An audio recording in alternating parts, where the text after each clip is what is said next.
Subscribe कीजिए logic behind history channel को और बेल आइकन को दबाएं लेटेस्ट हिस्टोरिकल वीडियोस सबसे पहले देखने के लिए। नमस्कार दोस्तों, कैसे हैं आप सब। मुझे उम्मीद है बढ़िया होंगे। माफ़ कीजिएगा दोस्तों, वीडियो थोड़ी लेट हो गई है क्योंकि दोस्तों जैसा आप जानते थे कल दिवाली थी और आज गोवर्धन पूजा, तो इस समय थोड़े समय का अभाव रहा है, पर फिर भी आपके लिए हाजिर है बुद्धिज़्म का फाइनल टॉक्स पार्ट 2। तो चलिए फिर बिना वक्त ज़ाया किए शुरू करते हैं। आप देख रहे हैं लॉजिक बिहाइंड हिस्ट्री। तो दोस्तों आज हम पढ़ने जा रहे हैं बुद्धिज़्म की टीचिंग्स क्या है।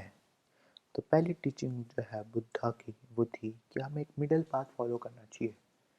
दोस्तों यहाँ मिडिल पाथ का मतलब है कि ना हमें एक्सट्रीम वैल्यूज़ पे कभी नहीं चलना चाहिए, ना हमें समाज से ज़्यादा घुल मिल करना चाहिए, मतलब हमें ज़्यादा बरतना चाहिए समाज के साथ या लोगों के साथ ज़्यादा, और ना ही हमें बिल्कुल वैरागी हो जाना चाहिए।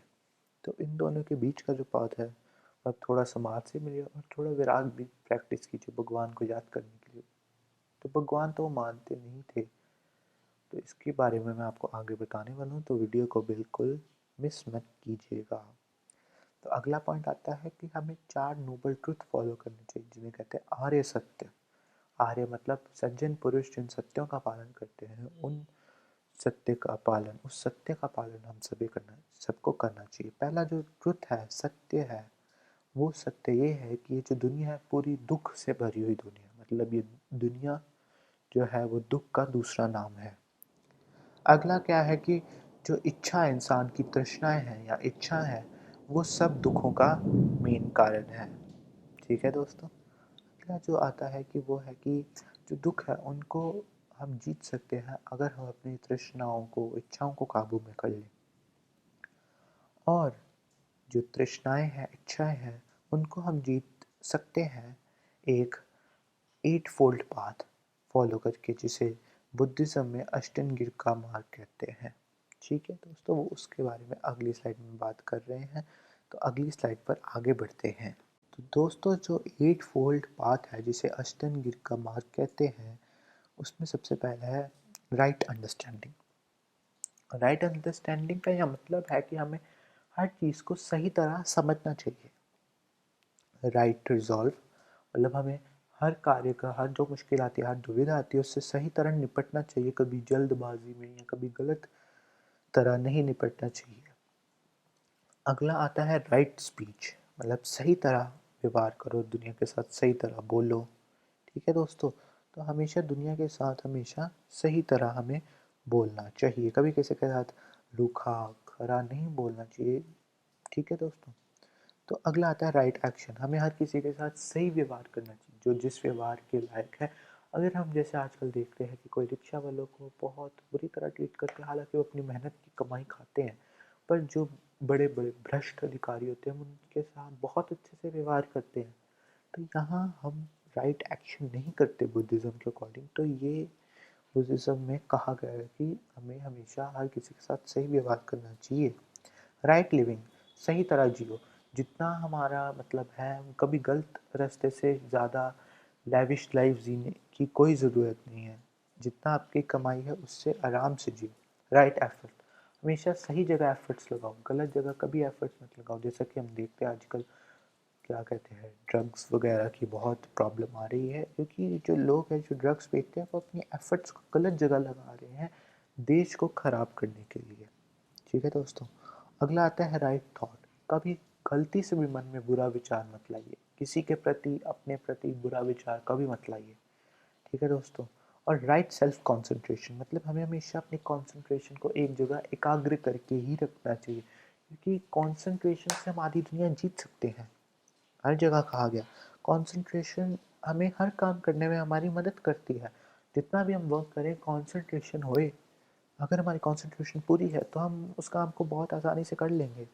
और अगर हमारी उसमें कंसंट्रेशन है ही नहीं, तो भले ही वो जितना मर्जी आसान चीज़ हो, हम उससे आसानी से कर ही नहीं पाएंगे। तो अगली स्लाइड की ओर बढ़ते हैं जल्दी से। अब हम अगली स्लाइड पे आ गए हैं दोस्तों। पहली अगली स्लाइड है 3 रत्न ऑफ बुद्धिज्म। बुद्धिज्म के 3 रत्न क्या है। तो पहला रत्न है बुद्ध। बुद्ध मतलब यहाँ गौतम बुद्ध से नहीं है, यहाँ बुद्ध का मतलब है highest spiritual potential in everyone, मतलब कितना भी स्पिरिचुअल, कितनी स्पिरिचुअलिटी को अपने लेके जा सकते हैं हम अपने आप को, जो अपना ताल्लुक है वो कुदरत से, मतलब जिसे बुद्धिज़्म में कुदरत कहते हैं, कई लोग भगवान कहते हैं, तो उससे हम अपना ताल्लुक कैसे जोड़ सकते हैं। अगला है धाम। धाम का मतलब है बुद्धा की टीचिंग, या बुद्ध, गौतम बुद्ध को कहा गया, उन्होंने जो हमें सिखाया, जैसे मैंने आपको बताया है, आर्य सत्य बताया है और अष्टांगिर का मार्ग बताया है, ये बुद्धा की टीचिंग है। और ये मतलब पाली में है संस्कृत धर्म के लिए, ठीक है, पाली फॉर संस्कृत धर्म और राइटनेसनेस, मतलब हमें हमेशा सही तरह व्यवहार करना चाहिए। अगला आता है संघ, मतलब हमें मॉन्क्स जो बुद्धिज्म को फॉलो करते हैं और जिन्होंने शादी नहीं कराई होती, मतलब वो गृहस्थ आश्रम में नहीं आए होते, हमें उनका ऑर्डर फॉलो करना चाहिए। हालांकि आज के युग में हम नहीं कर पाते, क्योंकि हमें नहीं पता कोई कितना सत्य कह रहा है, कि वो क्या है, कोई साधु है या कोई नहीं है या कुछ भी, मतलब आप समझ ही रहे होंगे मैं क्या कह रहा हूँ। ठीक है दोस्तों, तो अगली स्लाइड पे जल्दी से आते हैं। तो दोस्तों हम आ गए हैं अगली स्लाइड पे, जहाँ है बिलीव्स ऑफ बुद्धा, बुद्धा की क्या मान्यताएं थी। बुद्ध मतलब गौतम बुद्ध।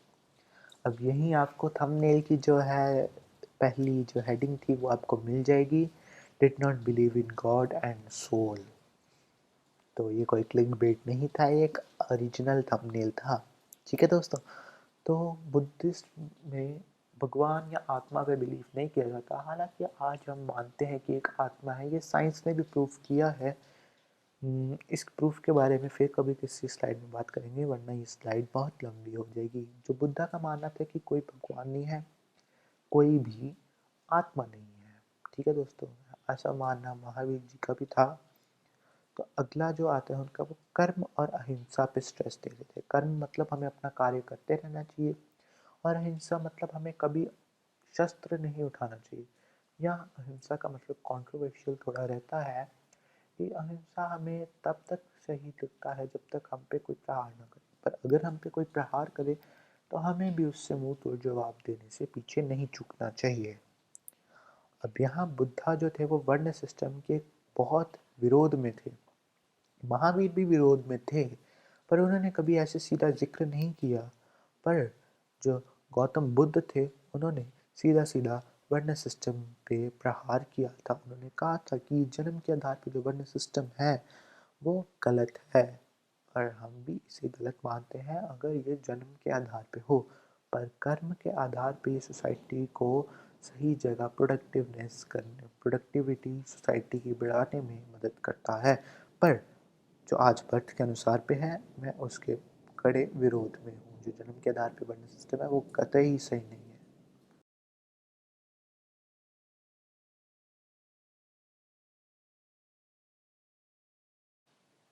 तो दोस्तों हम आ गए हैं अगली स्लाइड पे, जहाँ है स्प्रेड ऑफ बुद्धिज़्म। बुद्धिज़्म कैसे फैला। हम जानते हैं आजकल दुनिया में बुद्धिज़्म बहुत ज़्यादा लोग बुद्धिज़्म प्रैक्टिस करते हैं। जैसे पहले पे आता है क्रिश्चियनिटी, दूसरे पे मुस्लिम, तीसरे पे हिंदू और चौथे पे बुद्धिज़्म आता है। मतलब सबसे ज़्यादा चौथे नंबर पे, मतलब दुनिया सबसे ज़्यादा बुद्धिज़्म प्रैक्टिस करती है।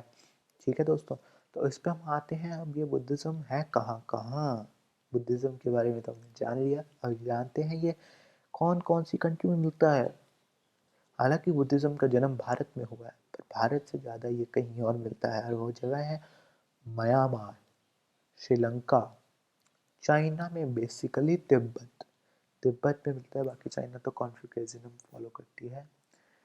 तो चाइना में जो आया बुद्धिज़्म वो करीब 1 CE में आया था। सीई मैंने आपको बताया ना, कॉमन एरा, मतलब जो आज का है, जब जैसे आज हम चल रहे मतलब जो है हम आज जी रहे हैं 2020 में, तो जब एक था तब हम ये जो तिब्बत में बुद्धिज़्म का प्रचार हुआ। और साउथ ईस्ट एशिया में बहुत सारी कंट्रीज जैसे थाईलैंड, कंबोडिया, वियतनाम, यहाँ भी बुद्धिज़्म काफ़ी प्रैक्टिस में आता है। अब मैं आपको थोड़े बताऊंगा कि बुद्धा के मतलब तब कौन कौन तब थे जब बुद्धिज़्म का प्रचार हुआ। महावीर जैन, और बिम्बसार अगजत शत्रु, और किंग प्रसन्नजीत। प्रसन्नजीत भी बहुत प्रतापी राजा हुए। ठीक है दोस्तों, तो आपको मुझे उम्मीद उम्मीद है समझ आ गई होगी। दोस्तों बस फ़िलहाल वीडियो में इतना ही। मुझे उम्मीद है आपको वीडियो पसंद आई होगी। अगर आपको वीडियो पसंद आई है तो जल्दी से वीडियो को लाइक कर दीजिए, शेयर कर दीजिए और चैनल को सब्सक्राइब करना बिल्कुल मत भूलिएगा, क्योंकि मैं आपके लिए हर रोज़ ऐसी ही मज़ेदार वीडियोस लाता रहता हूँ। फ़िलहाल वीडियो में इतना ही। जय हिंद, वंदे मातरम।